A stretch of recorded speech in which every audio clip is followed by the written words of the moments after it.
যে হুজুর এই টুপি তো বিপ্লবী টুপি। তা আমি বললাম যে মুসলমান নামেই তো বিপ্লব নাকি বলেন? লিল্লাহে তাকবীর, লিল্লাহে তাকবীর, আল কোরআনের আলো। যারা ভিতরে বসছেন এই স্লোগানের সঙ্গে আপনাদের কোনো শত্রুতা আছে নাকি? কি বলেন, শত্রুতা আছে? শত্রুতা নাই, কারণ ফজরের নামাজের যখন আজান হয় এই কাশীপুর, সাতিয়ানি, হেমায়তপুর, নাজিরপুর এই সকল এলাকায় প্রত্যেক মসজিদে মুয়াজ্জিন সাহেব আজান দেন, প্রথমে বলেন আল্লাহু আকবার। কি বলেন? একটু জোরে বলেন। তারা কি বলেন? জোহরের আজান যখন হয় তখন তারা কি বলেন? কেউ মারা গেলে জানাজা যখন হয় ইমাম সাহেব জানাজা নামাজ শুরুতে কি বলেন? ইমাম সাহেব যখন ঈশান নামাজ শুরু হলো তখন নামাজের শুরুতে কি বললেন? আল্লাহু আকবার। কি আল্লাহু আকবার আছে কিনা?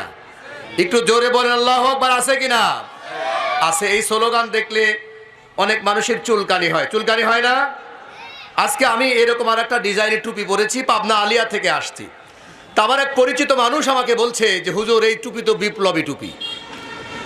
তা আমি বললাম যে মুসলমান নামেই তো বিপ্লব নাকি বলেন? তা আমি তখন বললাম যে 52 ভাষা আন্দোলন হয়েছিল বিপ্লব দিয়ে নাকি বলেন?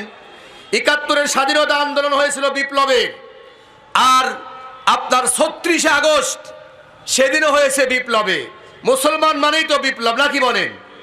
বদর, উহুদ, খন্দক, হুনাইন, সিফফিন সহ আপনার বিশ্বের আনাচে কানাচে যত মুসলমান যত জায়গায় বিজয়ী হয়েছে প্রত্যেক জায়গায় মুসলমান সন্তানেরা জীবন দিয়ে বিপ্লব করে এই বিশ্বের আনাচে কানাচে ইসলামের দাওয়াত পৌঁছে দিয়েছে। জোরে বলুন ঠিক কিনা?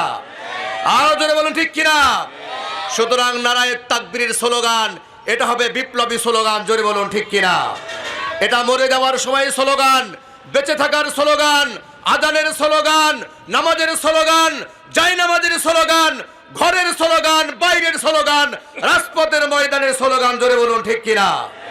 সুতরাং এই স্লোগানের সঙ্গে আমাদের কারো কোনো শত্রুতা নেই। আছে?